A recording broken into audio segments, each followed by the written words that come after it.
ꯑꯗꯨꯝꯅ ꯂꯩꯔꯤꯉꯩ ꯆꯦꯆꯦ ꯄꯤꯛꯇ꯭ꯔꯨꯁꯨ ꯌꯦꯡꯊꯣꯔꯛꯏ ꯎꯔꯤꯒ ꯃꯣꯏ ꯀꯀꯥꯒ ꯂꯦꯞꯄꯒ ꯂꯩꯔꯝꯕꯗꯣ ꯎꯕꯗ ꯍꯔꯥꯎꯕꯒꯤ ꯄꯟꯈꯩ ꯂꯩꯈꯤꯗ꯭ꯔꯦ ꯆꯪꯁꯤꯜꯂꯒ ꯃꯧꯄꯥꯕꯨ ꯅꯨꯡꯁꯤꯅ ꯃꯊꯥꯗ ꯀꯣꯟꯁꯤꯜꯂꯤ ꯃꯅꯤ ꯎꯔꯤ ꯀꯞꯄꯤ ꯆꯦꯆꯦ ꯅꯪ ꯌꯥꯝ ꯐꯠꯇꯦ ꯆꯥꯛꯀꯧꯕꯁꯨ ꯂꯥꯛꯇꯦ ꯅꯣꯡꯃꯇꯁꯨ ꯂꯥꯛꯇꯦ ꯅꯪ ꯑꯩ ꯀꯥꯎꯈ꯭ꯔ ꯃꯥꯜꯂꯦ ꯃꯤ ꯑꯕꯦ ꯃꯈꯣꯏꯗꯤ ꯃꯣꯏ ꯃꯆꯦꯁꯨ ꯃꯅꯦꯁꯨ ꯂꯥꯛꯏ ꯑꯩꯈꯣꯏꯗꯤ ꯂꯥꯛꯄꯤꯗꯦ ꯄꯤꯛꯇ꯭ꯔꯨ ꯃꯧꯄꯥꯕꯨ ꯀꯞꯇꯅꯕ ꯊꯦꯝꯖꯤꯟꯕꯤꯔꯛꯏ ꯃꯅꯤ ꯁꯦ ꯁꯥꯎꯔꯅꯨ ꯆꯦꯆꯦ ꯂꯥꯛꯅꯕꯅꯦ ꯐꯅ ꯀꯟꯅ ꯍꯣꯠꯅꯕꯅꯦ ꯑꯗꯨꯕꯨ ꯎꯄꯥꯏ ꯂꯩꯇ꯭ꯔꯦ ꯑꯩ ꯁꯣꯏꯗꯅ ꯂꯥꯛꯀꯅꯤ ꯗꯗꯥ ꯅ꯭ꯌꯨꯇꯟꯗꯤ ꯀꯥꯏꯗ ꯂꯩꯒꯦ ꯇꯣꯝꯕꯤꯅ ꯗꯗꯥ ꯅꯠꯇꯦ ꯏꯕꯥꯏꯅꯤ ꯃꯥꯗꯤ ꯊꯕꯛ ꯆꯠꯊꯣꯛꯈꯤꯌꯦ ꯇꯣꯝꯕꯤꯅ ꯀꯔꯝ ꯀꯥꯟꯗ ꯂꯥꯛꯇꯣꯏꯅꯣ ꯃꯥꯕꯣ ꯎꯅꯔꯒ ꯆꯠꯈ꯭ꯔꯗꯤ ꯐꯗꯧꯕ ꯈꯪꯗꯦ ꯍꯟꯗꯛꯁꯦ ꯂꯥꯛꯄ ꯌꯥꯗꯧ ꯃꯥꯟꯗꯦ ꯍꯥꯏꯌꯦ ꯃꯔꯛ ꯃꯔꯛꯇꯁꯨ ꯐꯣꯟ ꯇꯧꯔꯛꯏ ꯄꯩꯁꯥ ꯅꯨꯡꯁꯥꯒꯗꯤ ꯀꯃꯥꯏꯅ ꯇꯧꯔꯕ ꯅꯍꯥꯟꯃꯨꯛ ꯂꯨꯄꯥ 10,000 ꯄꯤꯑꯦ ꯑꯍꯜ ꯑꯃ ꯂꯩ ꯍꯥꯏꯗꯥꯏꯅꯦ ꯕꯤꯟꯗꯥꯕꯣꯟ ꯆꯠꯈꯤꯌꯦ ꯅꯨꯃꯤꯠ 9 ꯁꯨꯔꯦ ꯅꯇꯣꯝꯇ ꯂꯩꯕ ꯅꯨꯡꯉꯥꯏꯕ꯭ꯔꯣ ꯅꯪꯕꯣ ꯃꯇꯝ ꯈꯔ ꯑꯩꯈꯣꯏꯗ ꯂꯩꯔꯨꯁꯤꯔꯥ ꯄꯤꯛꯇ꯭ꯔꯨꯁꯨ ꯍꯣꯏ ꯀꯀꯥ ꯑꯗꯨꯁꯨ ꯈꯜꯂꯝꯕꯅꯤ ꯑꯗꯣ ꯉꯁꯤꯗꯤ ꯅꯨꯡꯉꯥꯏꯇꯦ ꯍꯌꯦꯡꯗꯤ ꯆꯠꯂꯁꯦ ꯀꯀꯥ ꯍꯣꯏꯁꯨ ꯉꯁꯤꯗꯤ ꯁꯤꯗ ꯂꯩꯈ꯭ꯔꯣ ꯉꯁꯤꯒꯤꯗꯤ ꯂꯩꯔꯒꯦ ꯏꯆꯥ ꯃꯇꯣꯝꯇ ꯊꯥꯗꯣꯛꯄ ꯌꯥꯕ ꯅꯠꯇꯦ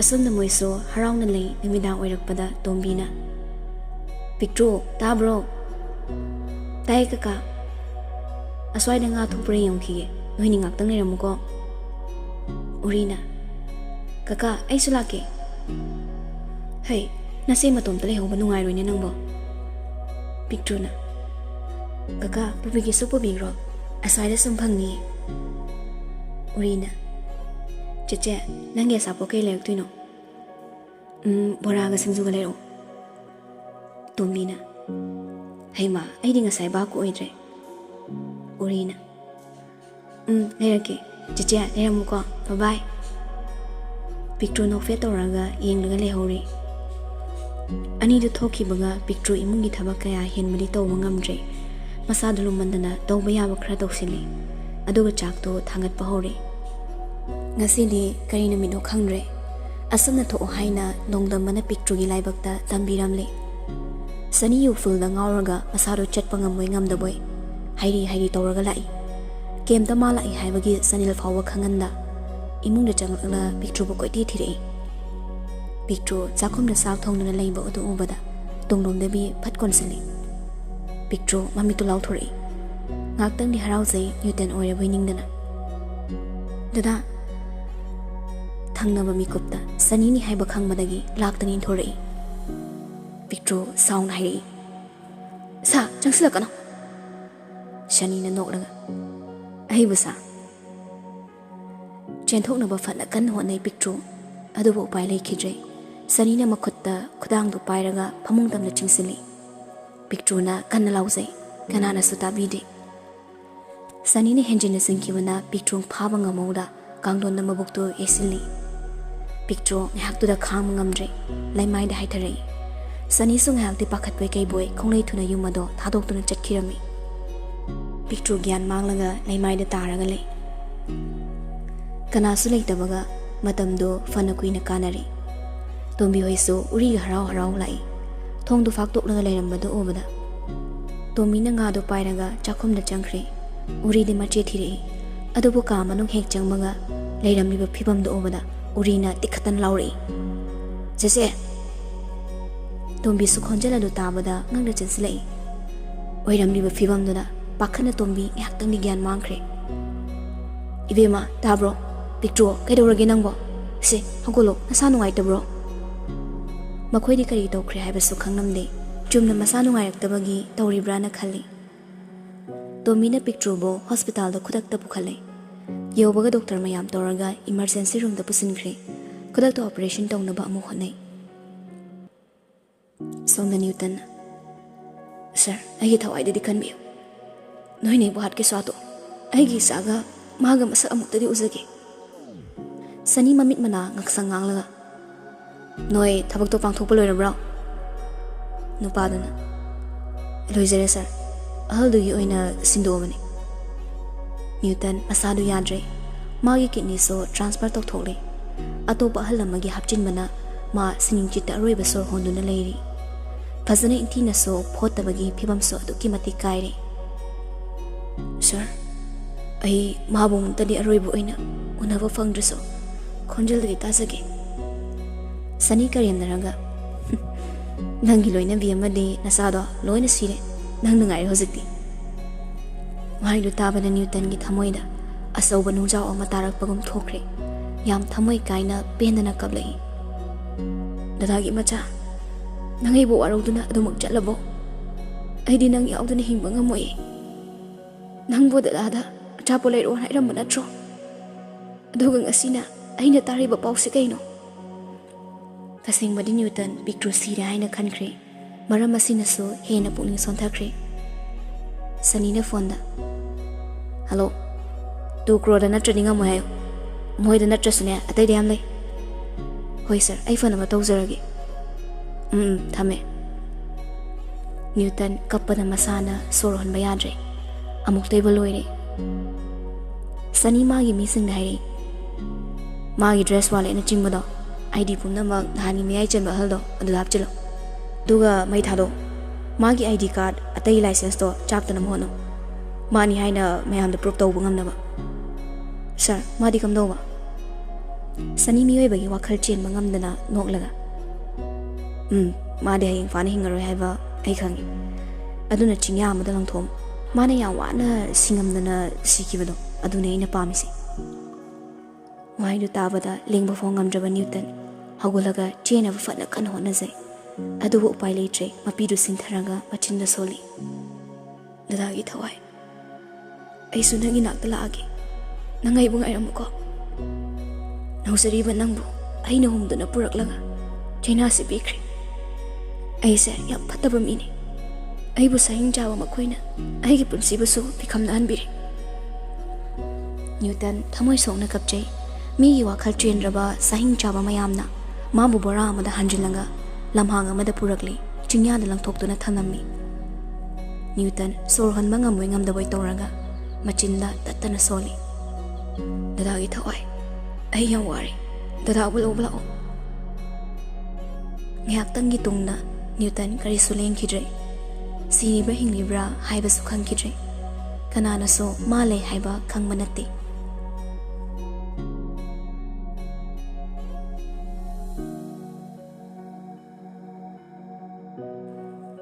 somdana picture doctor da yoraklibado khara thengtharam labadi magi thawai fawba kanma ngamnandaba yai ngayaki tungda operation tawba loiraga puthorakli tombina chansilanga Doctor, kamai tawragi saduba Doctor na Dada patient se khara thengmankri aduna angang dudi kan mangamawre isorgi nongdam yengse mama dik tam mangamre yengse isor khurumaga tombi mathwai nuaitre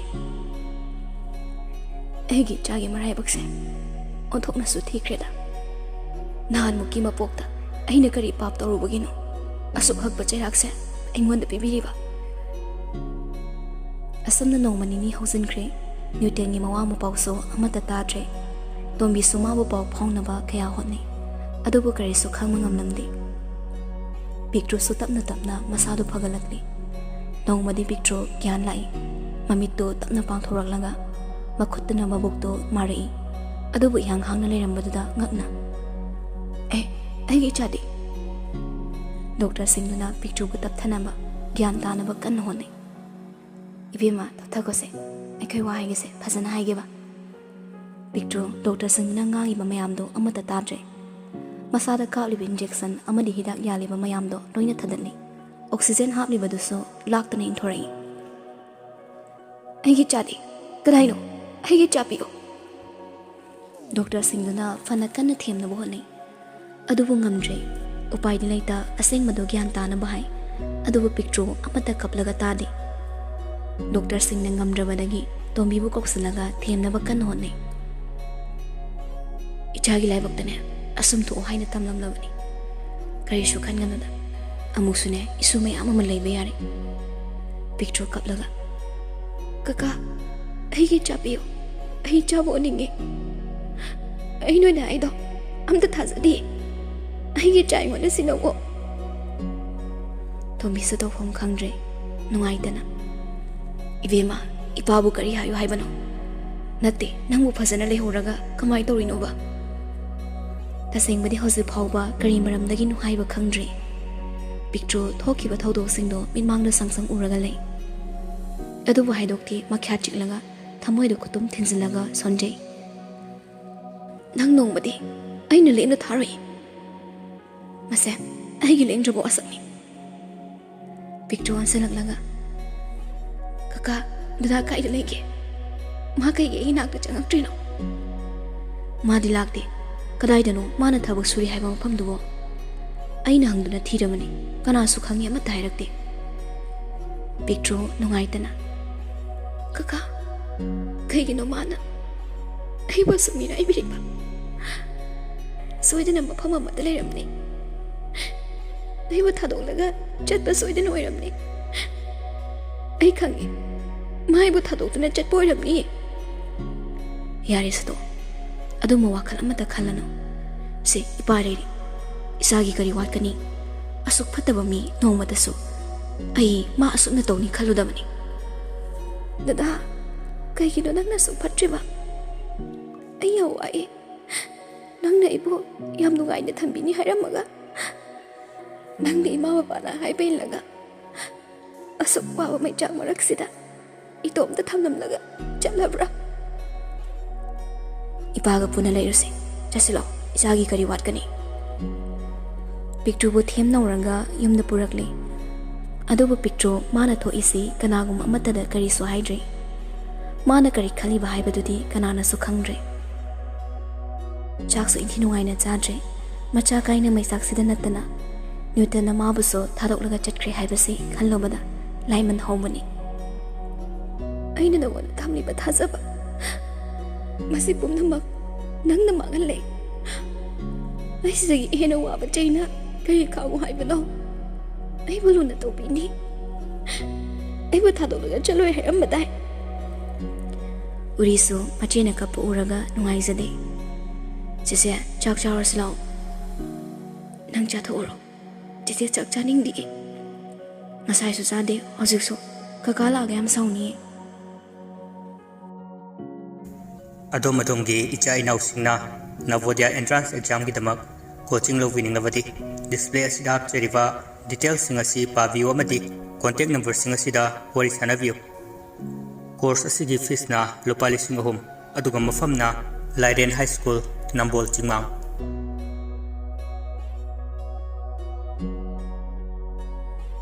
Asunda nongmadagi nini nagi humni picture gi phibam so nongmagi kairakli cha isung chadana adubu lekai mi kayana wahang kaya hangli Newton kadai dilay kramage haina chibon ngangne Nongmagi numit amadani Sandyaya changlakpada lekai nupam chakrana picture bu ko balaki picture tombi koi thorak laga Ibunga kari laire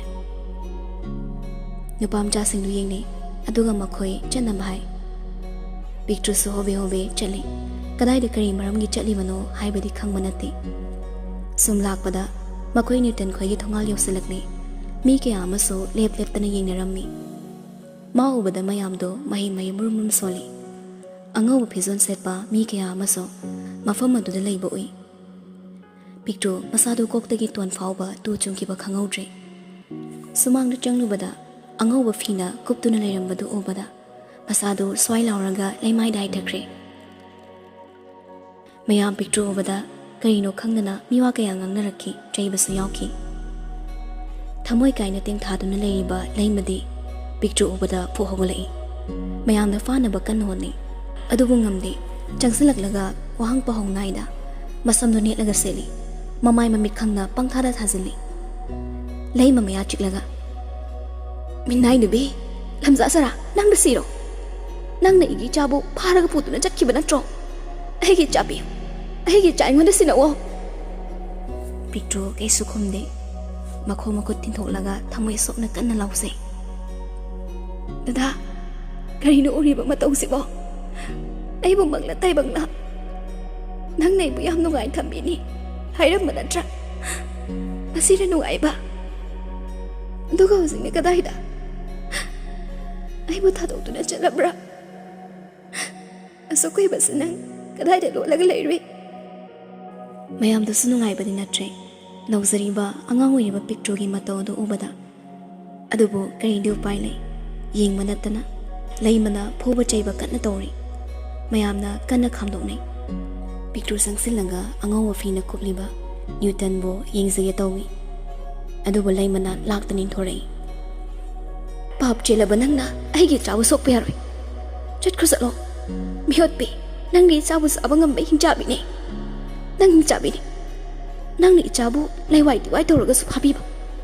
Mamma I give up Hamdagi, Mundana Bubi Kibane. Picture, Tamoy Sona Kablanga. I give a box there, Tolita. A river make up Siboba. The Dagino Siba Saktam Paul, Yangs of a punctured a co. I was supported at Jalodada. Nan booking a book. I ain't a curry pop and silupagi. As a pajana say, I want the baby but no. Mayam the so, Luina Company. Picture lay back to Olaga Kapli. I would have opened it at QR. I would keep the no shidabra. I did I out the name Mangamway. Madame de Sumhosen Cray, Newton Gesara Soloi Cray. Picture the no Manomi Masado, Jalabaga, Taktabaga, Sokchilakli. Tombina Pagi Bema, Nangbudum Nalay the Yararoine. Hoki but Hodo Mayamno, Kautopatam. Adum Nadum later body, Asado Yararoy. Picture Kaplaga. I hing Jedada. I hing the palm tree. Angang Urabaso, Uri, Pachay Mato Ying Magam Zadre, Master to Mina Kapi. Yaris is Axa, Krasa Tola. Nang Nasado, Hana Basingi Kangan. How Krabasida, Nang no Unda Layraga, Carino, a Paboya Cadorisivo. Kaka, a channing day. Maniga Puna Chatopiro. Urina. Cesia, Sacra South Law. Now the my Dorandi, Exusari. Pictuna. Mani, Jello. Kaka Chatomino. Sunja Jari. I did Jari. Jeja, Nangai kept the Nushidra Mali. Picture, Mapabu Conselaga. Canada Nushid Hariba. Mina Jaxa Sahib Suyadi. Mani, Jesse Sunet, Jaraki, Punalo.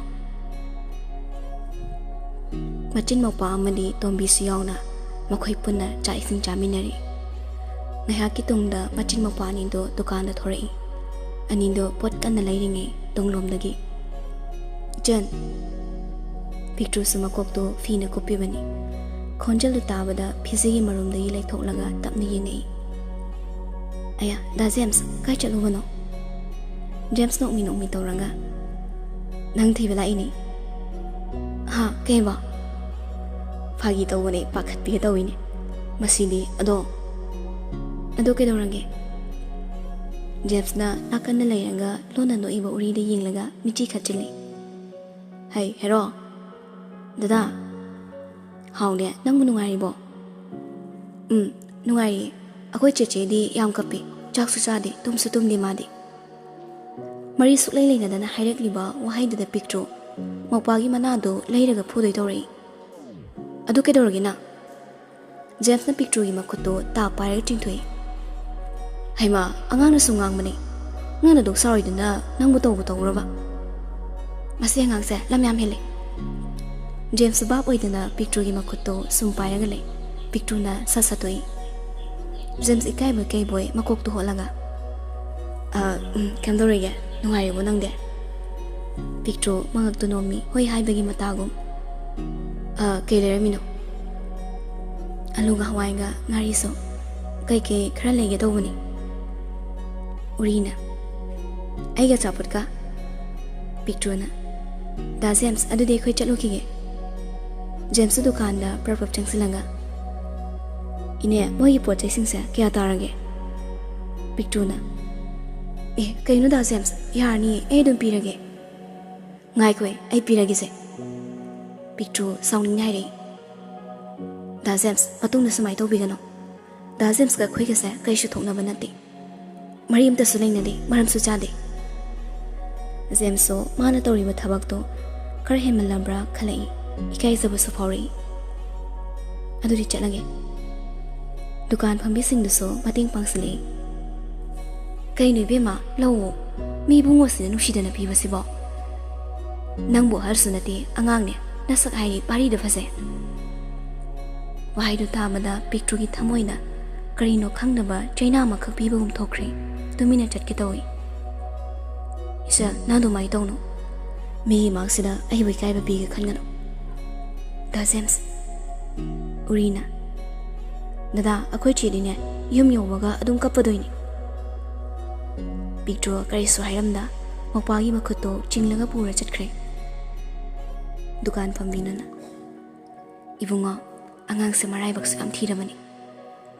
Mama मपासुने नौना काइनख्रेदो येंगो अमुसु मपुरोइबदो अमुक लेखिद्रे मका ताकनरुद्रसु जेम्सना हाना पिक्ट्रुगी मरमदा लोइना खंगनगा लाअबनी होइने तौरिसिम असु अंगांग ओइरिबो माना फियंगोबा सेलगा लेइदो चंदोल अमुबा थिलंगा सोरा लोइख्रेदि काइदे सेट्रसु अदुगा तौरिसिमु लेकाइगे नहासिंगदि लोइरे थोंगासुदा नैरगा लेइबा इने अदुदे मु योरगे नोमुंग लागे इने ओरे खरसु साननिंगबा होय होय योरो योरो इने नने फनाबो लोइसिनी जेम्सना हराउना होइने जेम्सना एक चटखिबगा दुकान अदुदा नुपी खरा हलोइबिंग मु चंगे लेकाइसे हंदंग मतंग से वाथोक याम दौरी कइदोंगी खोइदि मिटसे अनथोकना नारे